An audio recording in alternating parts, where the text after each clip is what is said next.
So today's job, I'm going to fit snow performance water injection on the A5. We'll do a little bit of back-to-back testing on dyno, maybe try different mixtures of meth if we've got time. I'm not sure we will, but generally any more than 50% is going to be dangerous, so we try to leave it no more than 50. It's a good idea as well, if your car's limited fuel-wise, to run the meth. If you're not limited fuel-wise, you might as well make the most of the other properties that it's got, which we can go into in a minute, and just run more water than methanol, and probably like 10% methanol, 20%, just to stop it freezing or causing any other trouble. But basically, if you're having 50% meth, like I said, the maximum that we'd run, you're going to be adding more fuel to the fire. So if you're already on the edge of smoke, it'll smoke more.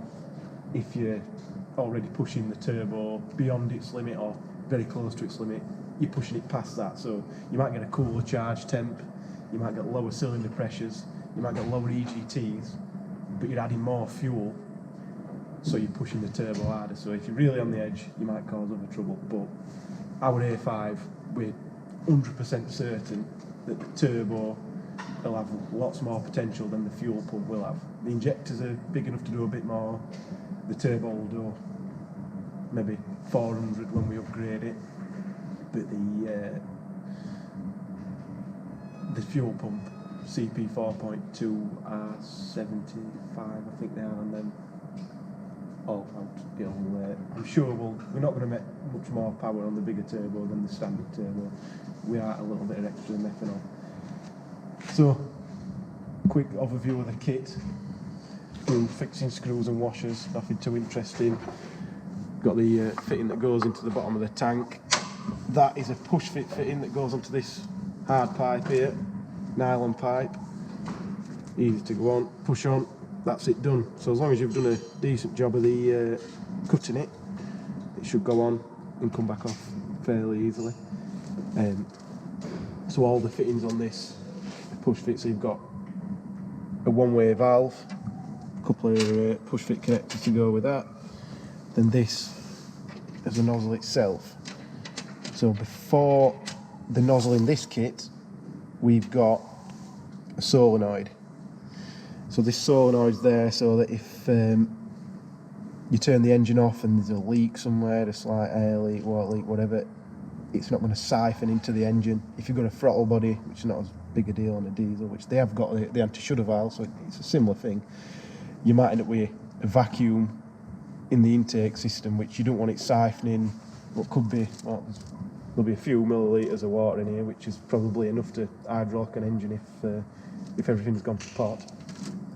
And another thing, not just siphoning, if you have the tank mounted higher than the nozzle, then you're going to have a problem where the water from the tank is just going to force its way into the engine, which on some cheaper kits we've had problems with the control. Like, they've got like silly controls with all knobs on and stuff, and they just stick on and put all the water in, get the pump on flat out. Not good. So the solenoid, a little bit of extra insurance to make sure any installation errors or whatever can be accounted for. If you're going whole hog, the control side on this is just a boost switch. Literally, you set it with a little screw in here, little I think it's an Allen key in there. You just set it, so if you want it to come on at 20 psi because you're running 25 psi, you'd set that so it comes on at 20 psi. If you want it to come on at 10 because you're only running 20, then you can set that to whatever you want. But you really want this to come on not at peak boost because it'll not always be working, but you also don't want it to be coming on while you're cruising down the road and using all your tank, because the general idea, you want this to last a tank full of diesel fuel if you're not running it on a diesel. Any more than that, I get a bit annoying having to fill it up 2 and 3 times in each tank. But on a track car, you're probably expected to get maybe half an hour's worth of track use out of one of these. If you're running any less than that, you're probably not getting the full benefit. Any more than that, you're just going to start hurting things. Because adding water to the fire, I'm sure that there's a certain tipping point where you can be adding too much, and obviously you don't want to be adding that much that the engine's going to start flooding.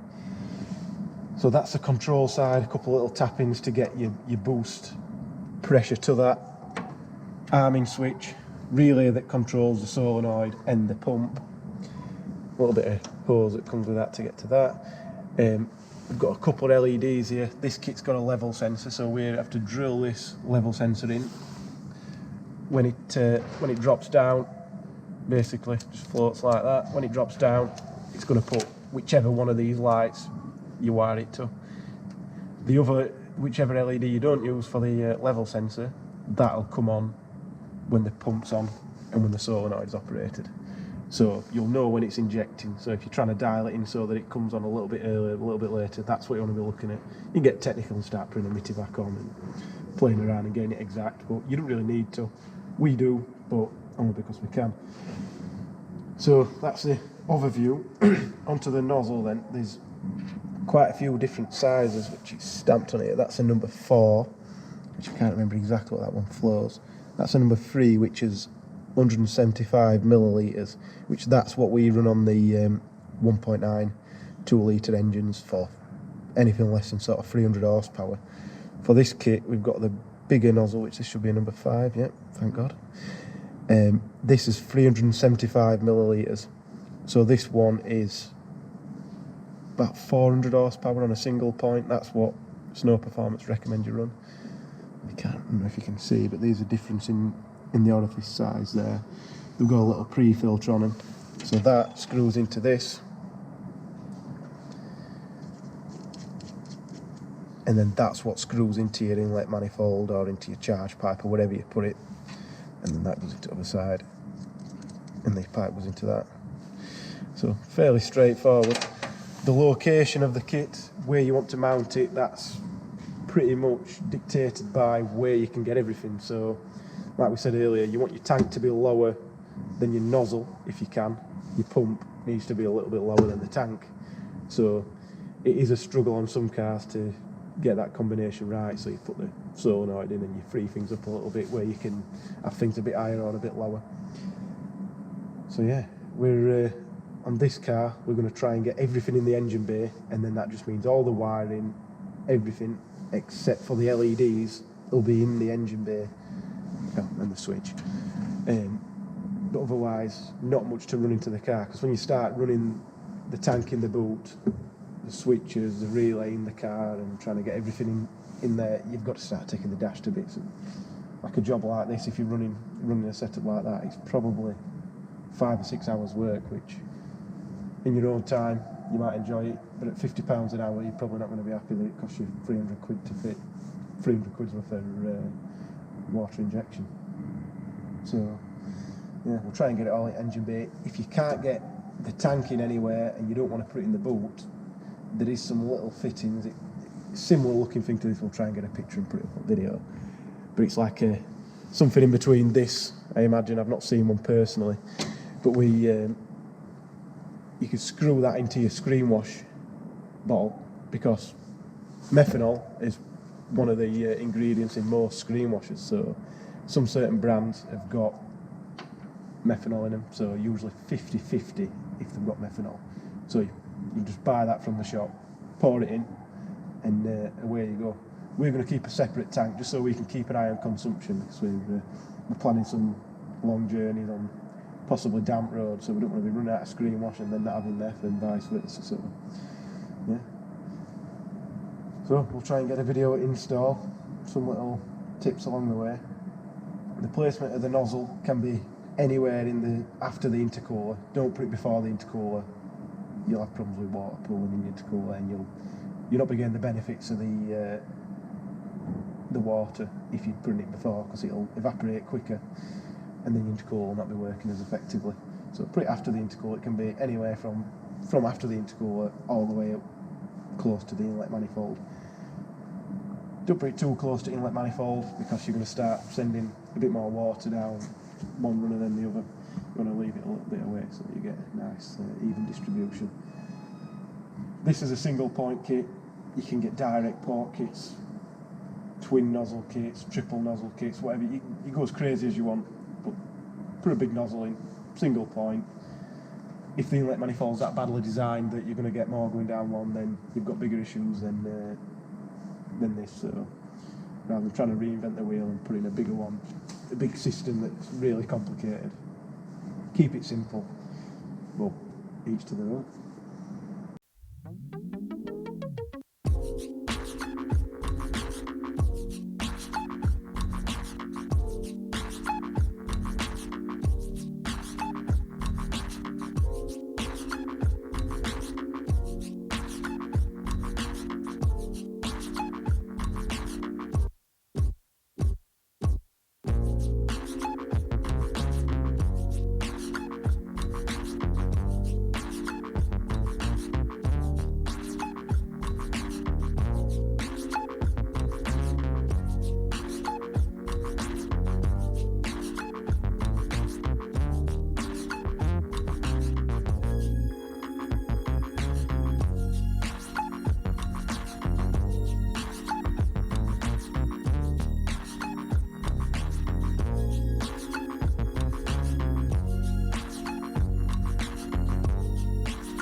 So the water meth is all installed here.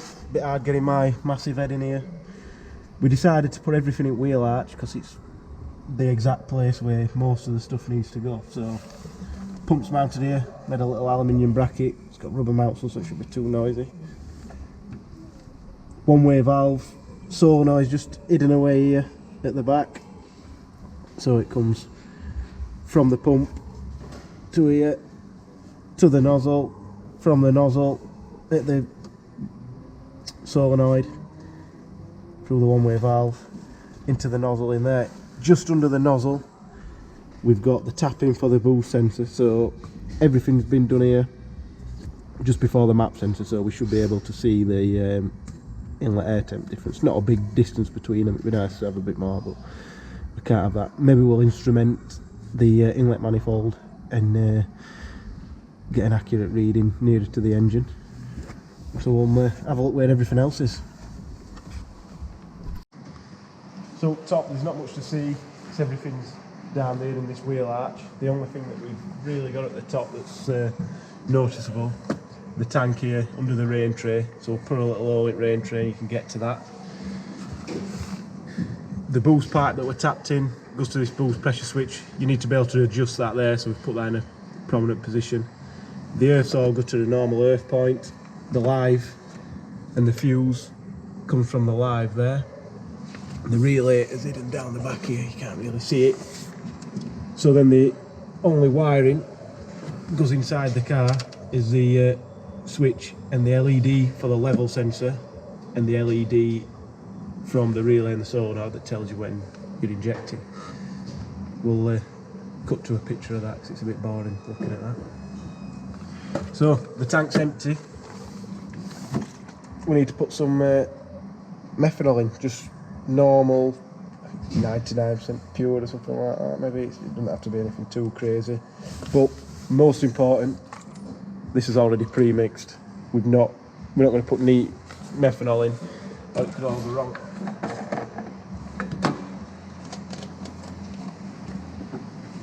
No funnel, so it might end up absolutely everywhere. It's only like screamer, so it's not going to cause anybody any problems.